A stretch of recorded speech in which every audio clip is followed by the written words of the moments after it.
Um, yes, my background here, I have obviously a master's in library science, Southern Connecticut, and I went and just finished a master's in Christian apologetics at Biola University, and I've been a Christian since 1985 and married to Tara, my lovely wife, 95, and two wonderful kids, Hannah and Josh, who are like college age students.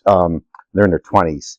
So, what I like to do here is talk about, as Christians, how do we remain neutral? If you're working in a secular library, in the reference interview, and yet look for possibilities to leave a pebble in a patron's shoe, that there might be more to reality than what science says. And when I say science, I'm talking about STEM, science, technology, engineering, and math. I would contend that the reference interview is ultimately about helping the student find a deeper, richer understanding of that which is true. But does the secular university believe objective truth exists outside of the scientific realm of STEM, science, technology, engineering, math, etc.? Can we recommend, and that's a word that'll come up later, it's ALA's wording, can we recommend sources that present a Christian worldview if a student is exploring things such as truth, justice, morals, meaning, and beauty? Those are known as like metaphysical subjects, things that go beyond the physical world. So we're going to explore that question. Now, for those of you who work in a secular college, be it state or private, I work in a state institution, this is going to be a judgment call on your part. How bold Christians are in a secular workplace with their faith, librarians that is going to differ from person to person, patron to patron, and your boss, the institution, how much leeway you have there. But sometimes the student may see there's more to reality than just what science has to say. And this is where we as Christians have to be on our toes. And remember Colossians 2, verse 3. It says about Jesus Christ, in whom are hidden all the treasures of wisdom and knowledge. That word knowledge is going to come up throughout the PowerPoint. Proverbs 1:7, the fear of the Lord is the beginning of knowledge. And we tend to, as Christians, super spiritualize that. That's just theological, religious knowledge. It doesn't incorporate a unified view of truth, all of reality. And that's where I think we're missing the boat. So first, I like to share, no pun intended, the genesis of this presentation. And it's going to be somewhat philosophical. I'm warning you up front. I'm going to give you some definitions here. It's going to get a little heady in the beginning, but stick with me. I'm going to eventually tie it to the reference interview, okay? I'm going to define such subject terms such as epistemology. You're going to learn that, worldview, materialism, presuppositions. They're going to come up in the PowerPoint. These come to the proverbial table during the reference interview and the reference appointment. So my goal is twofold, and let's see if this works here. One, I want to show you the mindset of the university the student brings with them to the reference interview. Now, they could be a Christian, a Muslim, of the Jewish faith. They could be a basic theist. That's why there's a God up there. I haven't really thought it through. But because of the university's assigned readings, its views towards materialism, which we're going to define in a bit, they are coming to the reference interview, even good Christians, bound by some of these ideas and presuppositions. And secondly, let me get this thing to... I want to give you a game plan that includes reference user services from ALA of inclusion, approachability, engagement, searching, and evaluation and closure. Now, those words won't be on the slides, but this is a game plan for how to engage some students who may be confused. And I'd like to add here before I switch my notes, there's an opportunity for us because Barna, as a church researcher, and even secular magazines have said that the greatest group growing out there is the nuns. And I'm not talking Roman Catholic nuns. I'm talking NONES, people with zero religious affiliation. They are growing, and it's an opportunity for us to share the gospel. And ultimately, some of the questions I get asked, it's impossible to ignore those metaphysical concepts like truth, justice, etc. And especially in an environment that considers something is true only if science backs it up with the STEM. However, if you engage those metaphysical subjects with an infectious curiosity that Caleb was referring to, don't be surprised at what doors the Lord will open for you. However, be as wise as a snake and as innocent as a dove. I've never once in 20 years in Naugatuck Valley ever confronted someone at the reference desk or in my office, hey, you're a sinner, you need Jesus Christ, and blah, blah. No. If you ask questions the right way, you can leave a pebble in someone's shoe, and you'll see more in a few minutes. So my question to you is, what do you do when, let me give you the background on this. A student came to the reference desk and he started asking me some heavy questions. So he says, you know, you're pretty smart, and I might have had my Biola shirt on for apologetics. I'd like to talk to you again. I said, well, why don't you make a reference appointment with me? So lo and behold, he went online and he made a reference appointment with me. And that's a screenshot. I blurred out his student number for FERPA. But on the left, what got cut off there is what class is your assignment for? He put personal research. And then please give me as much information about your assignment. He put desire for knowledge, and he wanted to meet in person. Usually the typical thing is I have a psychology class. I need 3 peer-reviewed journals on bipolar disorder, and I prepare for the appointment. So how would you handle this situation? And then notice here, the student was interested in knowledge. Does that remind you of Genesis chapter 3? Eve saw that the fruit was desirous for knowledge, and she partook and gave it to her husband, and not blaming Eve, but Adam bit the fruit, then her eyes were open. And what was the tree called? The tree of the knowledge of good and evil. And again, knowledge is going to come up quite a bit throughout this presentation. And knowledge, though, is based on what's known as presuppositions. And you may be sitting there, John, what in the world is a presupposition? Well, I'm glad you asked.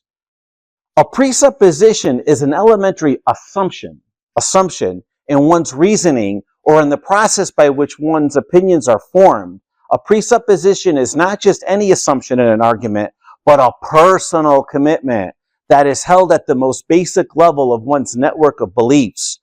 Presuppositions form a wide-ranging foundational perspective or starting point in terms of which everything else is interpreted and evaluated. As such, presuppositions have the greatest authority in one's thinking, being treated as one's least negotiable beliefs and being granted the highest immunity to revision. Translation, they don't go away easy, the presuppositions. And there was a Christian scholar, his name is, I think, Winifred Corduran. He said that presuppositionalist scholarship is impossible. So even if you're doing scholarship, you're bringing your starting point there to the research. And the other thing we have to keep in mind as Christians, I'm going to teach you another term here. Maybe some of you know it. It's called the noetic effects of the fall. Let me pop that in. When we're looking for knowledge, the noetic effects of the fall basically ask this question: to what extent has the fall of mankind, when Adam and Eve, or Adam bit the fruit and affected everybody, did it affect the ability for humanity to reason? Remember, before the fall, before Adam bit the fruit, what did he need? He needed divine revelation. He didn't know on his own that that tree over there was not good to eat from. So God had to tell him. So a person coming to the desk, and by the way, I forgot to mention, this student was an atheist. He made this appointment with me, and he's picking my brain. So to what extent can man, apart from God, have true knowledge? And I would argue from Proverbs 28:26 and a bunch of other scriptures, Proverbs 28 says that he who trusts in his own mind is a fool. So now let's move on here. When the reference interview occurs, it's like peeling an onion. The first question they ask you, you probably know this from reference training, is not what they're typically looking for. And you have to what do you mean by that? And go a little bit deeper. Students have layers for what they want and why they want it. And they're coming to the reference interview with the presuppositions. But, excuse me, presuppositions, those starting points lead to what's known as worldviews. And worldviews are the interpretive grids consisting of a variety of beliefs and attitudes by which people filter through the data from the world, allowing them to form a consistent and coherent view of reality in order to make sense of all of life. Now, I want to piggyback on that. Excuse me one second here. My throat's a little dry. I want to piggyback off that thought. There's a problem with worldviews. When you analyze a worldview, you know what it's like doing? It's like what I'm doing right now. I'm touching my eyelid and I'm like, hey, I like to analyze my eye here. There's one problem. I can't see it because I see everything through my eye, but I can't see my eye unless I hold up my iPhone or go to a mirror to see my eye. So for truth, I would argue the Bible is the final court for truth, justice, morals, meaning, and beauty. But that's the problem with worldviews, okay? They're hard to, I don't sit back and be like, gee, what's my worldview on this? Because it's kind of like my eyelid, and I have a hard time seeing myself, my eye. I don't give my eye much inspection. So I'm going to teach you another word here. I forgot to mention in the first slide, the study of how we get knowledge, sorry about that, it's called epistemology. So if you want to write that down, it'll be in my notes. Epistemology is how we get knowledge. And how we get knowledge in a secular university is very, very interesting. They don't start with divine revelation, I could tell you that. Francis Schaeffer wrote an insightful book decades ago called Escape from Reason, and he wrote about a trend that he observed taking place, and he died, I think, around 1984, and it's even more relevant today to understand some of the background assumptions. Remember the word assumptions, the presuppositions definition? That's going on in public discourse. And this starts from the Enlightenment, the 1700s, and then ultimately Kant, Hume, Immanuel Kant, David Hume, that it had on modern thinking. It elevated rationalism, human reason, to a high point above everything else. And let me just give you the quote from Schaeffer here. He said, modern man resides in a two-story universe. In the lower story is the finite world, STEM, without God. Here life is absurd. In the upper story are meaning, value, and purpose, those metaphysical subjects. Now, the modern man lives in the lower story because he believes there's no God, but he cannot live happily in such an absurd world. Therefore, he continually makes leaps of faith into the upper story to affirm meaning, value, and purpose, even though he has no right to, since he does not believe in God. Modern man is totally inconsistent when he makes this leap because these values cannot exist without God, and man in his lower story does not have God, okay?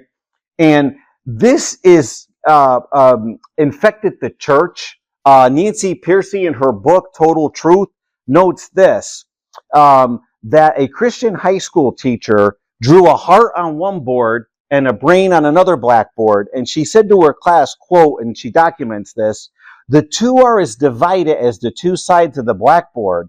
The heart is what we use for religion. The brain is what we use for science. Ladies and gentlemen, that's false. Because number one, she's confusing mind and brain. The brain is an organ. It's not your mind. Secondly, why not become a Mormon? Here's the Book of Mormon. Pray about it and you'll get a burning in your bosom, in your heart. And it's crazy. And Jesus said, as Kayla had it up on the screen, you shall love the Lord your God with all your heart, soul, mind, and strength. And basically, to give you a pictorial view of this, this is called the House of Truth. My friend Scarlett Clay is getting her PhD in apologetics. I'm so jealous. And she's an artist. And she put together this dollhouse. She was almost going to mail it to me, but she lost it in her attic or accidentally threw it out. It's called the House of Truth. It's on her website. There's a longer explanation for it. This is a visual aid to help students and you guys and everyone about the epistemological, how we get knowledge, epistemology, bombardment that we are faced with today. The two-story view, it goes something like this. On the first floor is the scarecrow. What did he need? If I only had a brain. And the Tin Man needed a heart. The first floor is STEM. And it goes like the science, technology, engineering, and math. If I could see it, taste it, touch, smell, or hear something, it's real. But if we cannot use our five senses to investigate it, it gets pushed up into the ethereal world with the Christian high school teacher. The heart is what we use for religion with the Tin Man. And that's not good. We must embrace both facts and values as being objective. Like we all know it's wrong to kick babies down the street for fun. that's, I would think, an objective that we should know. And there are many things when students come with a fragmented view of reality to the reference appointment, and they end up, in essence, not asking this verbatim, but they say, John, what's missing on the first floor? And then they get confused and they ask questions, about love, justice, memories, morals, numbers, laws of logic. And I put knowledge. Again, I'm going to hit on that a little bit later. And what happened with that student at the reference desk who made the appointment with me, he was asking me questions such as, geez, I'm an atheist. Here at the college, I'm told we live in a non-binary world when it comes to gender, but then I go into sociology class and I'm told I'm either oppressed or oppressor. Isn't that a binary world? Yeah, geez, you got a point there. And then he was struggling with, why is genocide objectively wrong? And he saw my Biola shirt on Master of Arts Christian Apologetics, and I said, I don't want to mention his name. Why is genocide objectively wrong? He looked me in the eye, no lie, and he said, I'd have to borrow from your biblical worldview to objectively condemn it. I said, okay, that's fair enough. Why should there be justice if Darwinian evolution is true? And it's not just, like survival of the fittest. And years ago, a professor used to send, retired sociology professor, go to the library, see John and my other librarian at the time, go find out where rights come from. Okay, try answering that on the first floor. You can't. Rights ultimately come from God. And they're starting to see the inconsistency that's going on here. And it's basically this, a two-story view of truth. The upper story is non-rational, non-cognitive, and the lower story we could verify through the empirical see, touch, taste, hear, smell, or STEM, if you will. And that's a big problem. And today's two-story view it's called postmodernism, and I'm sorry, I forgot to get an official definition of it, but that term was not in use when Francis Schaeffer wrote his book, but it's basically everything is subjective, and that kind of thing, and there's no ultimate moral truth, and we can't access reality. And really, if that's true, then why are you even talking to me if we can't access reality? It's a crazy concept, but so here's where my line of work, and we're coming to the reference interview in a couple minutes. Materialism, I want to give you the definition right out of the Dictionary of Apologetics. It's known as physicalism. It's the philosophical doctrine that on the ultimate level of reality, when one gets to the bottom of existence, all is matter, okay? As Daniel Dennett said, our brains do the hard work of processing our senses. It's just a natural selection. Daniel Dennett is an atheist neuroscience. Is knowledge a mental state? And I would ask you guys this: is the belief that only matter exists a mental act? Like, where did I get that thought? Are the synapses firing to make me ask that question? And can materialism account for knowledge? That's why I had knowledge in bold earlier. How would you define knowledge? And I was asking people who are atheists, like, what is knowledge? And William Shedd, the 19th century Presbyterian theologian, said that knowledge is the cognition of entity. Hello, I'm here. I don't know if you know you're there. I'm not you and you're not me. There's an entity. There's an incorporeal part of man that exists outside of a materialist world that I'm just, atoms reacting like Thomas Hobbes in a mechanistic world. I've been married 29 years just out of chemical reactions. And I think Dawkins believed in an adultery gene. Like if I cheat on my wife's hair, sorry, it's, but biologically determined. Nobody lives that way. And ever since Darwin, it led to a naturalistic view of knowledge, epistemology, where, quote, theological dogmas and philosophical absolutes were at worst totally fraudulent and at best merely symbolic of a deep human aspirations. And before Darwin, most people believed in the fundamental view of knowledge, fact and value. There's objectives. They're objectively true. So ideas have consequences, and bad ideas have victims, is the old saying. And it led to the fact-value split, which was my poll question in, how do you say it, WOVA? So Scott Smith, my professor at Biola, said, he defined it as this: it's the natural sciences are the set of disciplines that uniquely give us knowledge. Whereas, notice knowledge again, whereas disciplines such as ethics, religion, and humanities just give us constructs, whether personal opinions, preferences, or mere tastes. So if you want knowledge, you go to STEM. If you want values, ethics, etc., you go to religion. And that's a problem. And it's been since westernized nations, since the time of the Enlightenment, Kant and Hume, they view moral claims as not giving us knowledge. You shouldn't kick babies down the street for fun. Murder is wrong. What the Nazis did in the Holocaust, it was wrong. So here's the problem. Nancy Pearcey documented this in the book, Total Truth. Quote, courses on sociology, anthropology, philosophy, it's simply assumed that truth is culturally relative, that ideas and beliefs emerge historically. There's a little truth there by cultural forces, but here's the key part. And they are not true or false in any final sense of the word. Oh, today what the Nazis did was wrong. We had the Nuremberg trials. Tomorrow, it may not be. Nobody can live in that kind of world.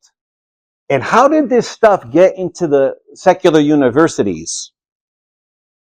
Christian Smith notes that in higher education, colleges who used to promote a general Protestant worldview and morality were transformed into universities where religious concerns were marginalized in favor of objective, you got your STEM there, a-religious and irreligious pursuit and transmission of knowledge. I would say we're not being salt and light in these places. And I always complain about, I want to work in a Christian institution. God put me where he put me to be salt and light. And I sometimes fight him tooth and nail in that, but, and it's leading to, it's also called this. You might see these other terms. It's called the sacred secular split, fact value, public, private. Faith should be private. You guys, I don't want to see the nativity scene at Christmas on a public green. Oh, but if it's evolution, it should be taught in a public school as naturalism. And I'm telling you, again, since ideas have consequences, it's leading to the breakdown of society. And there was a college that Greg Kokel from Stand to Reason documented. Look at this sign on a 4-year lawn. It's okay to think you're right, but it's wrong to think others are wrong. That idea is dead on arrival, because if I believe X and you believe non-X, I think you're wrong, you think I'm wrong. We don't kill each other, but you can't have your cake and eat it too. It's really silly. I hope you see the contradiction. It's in rare form as usual. It's a contradiction. And it's just mind-boggling how people think. And as the university goes, so goes society. And I might not to be too controversial, where the university the church will be there 10 years from now. These stuff invades the church constantly. So Dawkins, of all people, he wrote the book, The God Delusion, and he hates Christianity, but he wants to call himself a cultural Christian. And the Daily Telegraph, they quote him as bemoaning Christianity's decline has unleashed terrible new gods. When you remove the biblical worldview and take, for example, Rudolf Bultmann, was it the 19th century? You said, the Bible's not really true. That we're going to demythologize all this. In Germany, Schleiermacher, it led to eventually one of the causes of it, the Third Reich. There's a power vacuum when you get rid of God's word. And I believe Lloyd Jones here hit the nail on the head.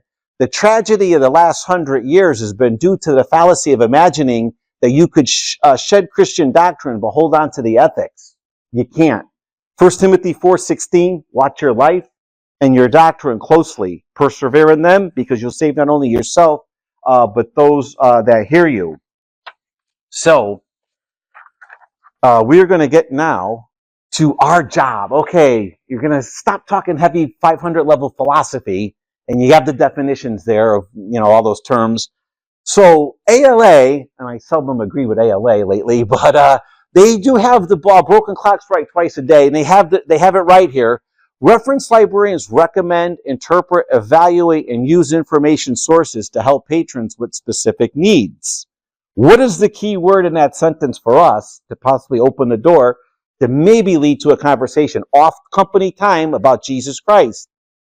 The word recommend, yes. When we recommend sources, we're helping the patron understand their possible needs. Like Caleb said, they're a person, they're coming, they may be a little confused, and we have to work with them. And one of the most valuable and unrecognized services is to help patrons understand their own needs. It's kind of like information therapy. Remember that onion? What are you getting at? Onion, what do you want? And so the way we do this, and you know some of this from your reference training, you ask questions. I put the word transition, but I probably could have just put questions. Let me say this. If you see the student is honestly wrestling with an open to a theistic worldview, then have some questions ready, okay? If he or she is not, let the potential side of it, the spiritual side of that conversation, die a slow death. Remember, God's sovereign. He's in control. If the Holy Spirit, in other words, if he's not leading, don't push it. Like, oh, I have to get him to sign on the dotted line, say the sinner's prayer, none of that stuff.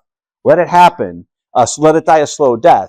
Because when you ask questions, you're not pressing a point of view. You have nothing to defend, right? I'm just asking you questions. And sometimes asking the quote-unquote right questions puts you in a beneficial position to let the patron, for the next move, to see where they want to take the discussion. Sometimes we just put a pebble in someone's shoe. I'm going to show you in a few minutes what happened with the atheist guy in my office. But one guy came into my office, he made a reference appointment with me, and I looked at the thing, it was a little more substantial, well, still vague. Hey, I want to know what role religion plays in the influence on morality. I was like, man, dude, there's 100 million religions out there. Which one are you talking about? Well, Christianity. So I'm getting him some articles in my office, and I kid you not, he looks me in the eye and he says, hey, I got a question for you. Do you think religion might be a crutch, especially Christianity, for people who are afraid to die? I was like, oh, man, the Lord kind of pops up in my head. I said, that could be true. I said, I got a question for you, though. He said, what is it? I said, well, do you think atheism might be a license to be a hedonist? And he looked at me and goes, I never thought about that having any kind of law over you, because a moral relativist and a sociopath, even though not all moral relativists are sociopaths, but what are they going to do when they come across an ethical dilemma? A moral relativist is going to do what he wants to do, and a sociopath is going to do what he wants to do. They're both not going to read the Bible. So anyway, I'm not saying all moral relativists are sociopaths, but you get the point. So I said to the student, the atheist, not the guy on morality, I said, and if you don't get anything else out of the PowerPoint, have your own form of question when the door might be open like this. I see you're seeking possible sources and answers outside of the assigned recommended readings, which are on campus in his class. May I recommend ALA language, some other sources that present a different worldview? If he says no, I want to just stick with the prof has here, the professor, well, let it die a slow death. He said yes. So out popped When Skeptics Ask, a handbook of Christian evidences by Norman Geisler. I could order some of those materials in the Arctic Valley. I got a great boss, and she's probably going to watch this video. So he says to me, I see you're pretty knowledgeable about this stuff. I had the Biola shirt on. Do you do this on the side? I said, yes, I do. I have the degree in apologetics. I host a once-a-month group called Theology on Tap. Men come over. We sit around a bonfire in the summer months, and we talk about heavy theology that you can't talk about. The pastor can't mention in the pulpit that deep. And so he says, can I come over? And I said, sure. And guess what? He came over. And I was like, wow. So I invited a professor from the college over, kind of like accountability. My wife's like, he's over 18. Don't worry about it. He came over twice. And all because I said to him, excuse me, sir, I have one more question. Does anybody recognize the raincoat from the 70s? So if you have a game plan of asking questions, and don't worry about being fast on your feet, the basic training that Greg Kokel gives on Stand to Reason, you could write these 3 questions down. What do you mean by that? How did you come to that conclusion? And have you considered? The third one is pretty good for the reference interview, because when we're giving out sources and they're struggling, well, have you considered this? I often use that quite a bit. But if somebody makes a claim, I think it happened at my son at Wolcott High School, all religions basically teach the same thing. Really? How so? Or what do you mean by that? If someone makes the claim, they bear the burden, okay? But if we're pretty coy about the reference interview, you could kind of see what doors the Lord will open for you. And he came over, and that was him. I won't mention his name, but just, privacy. But so when we were off the reference desk, now was Walter Martin said, "This is my ballpark and my game. We're going to play by my rules." When he came over, I said, hey, I forgot this track for you guys. It's from Dr. Vodi Bakum. It's these 4 questions we're going to go through. And he was willing to sit around with the men and discuss this stuff. Every human being has to answer, who am I? And he agreed with the thing here in the track. Evolution is true. You're an accident, a mistake, a glorified ape. And then the biblical response is, I'm the crowning glory of the creation of God, and I have dignity, worth, and value. Psalm 8, we're made a little lower than the angels. Bro, you're nothing but stardust, man. You're just an accident, whatever. It's big deal there. And then, hey, why are you here? And he said, man, I guess just to consume, eat, drink, and be merry. Tomorrow we die. And according to the Bible, all things were created through him and for him. Ultimate purpose is to bring glory to God. And what's the Westminster Shorter Catechism? Question 1. What is man's chief end? Man's chief end is to glorify God and enjoy him forever. So then we got to this. Geez, what's wrong with the world? Anybody got a newspaper here? Put on the nightly news? Oh my goodness.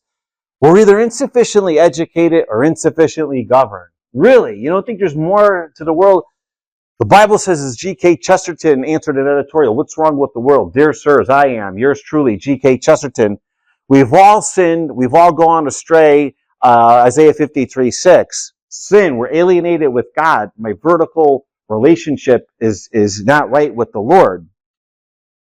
And then how can that which is wrong be made right? Well, we need more education, more government, more library databases, more education. Notice, not more wisdom, not more truth, just awareness. I think they confuse truth and information, but that's a whole other topic. I'd say the biblical answer is God comes down in the person of Jesus Christ. He rectifies my vertical relationship where I'm no longer hostile and alienated from him. And then it affects my horizontal relationship with you all out there. Gee, you're made in God's image. Question 1, question 2. I better treat you right, And so that's where that conversation, when he came over a couple of times, we've gone back and forth in text. But just if you have a game plan, don't be afraid if people have some strange ideas. Like, it don't sound right. Like, hey, do you think religion is a crutch for death? I'm not going to let that wild idea stay out there in the darkness. I'm going to expose some light to it. And that's what I would encourage you guys to do. And this is basically materialism in action. I'm going to end my PowerPoint here. I don't believe it because I can't see it, but all around him, he's using this stuff that's, thoughts, gravity, time, radio signals. This TV's a little dated there. It's on a flat screen, but you get the picture, get the pun. Yeah, so anyway, my wife sent me this last devotional thought, which I'll end with. And this is from a Christian. It was some women's devotional thing she was reading. John, end your PowerPoint with this. It is God's persistent invisibility that saddens me. It's difficult for sensual creatures to enjoy fellowship with one who cannot be seen, heard, tasted, touched, or smelled. Hello, empiricism, the stem. God remains beyond my senses. How then can I ever relate to him with intimacy? And that's it. We'll take questions now, or and it's just, yeah, it's everything is empiricism. I got hit the thing here. Questions, comments, corrects, complaints?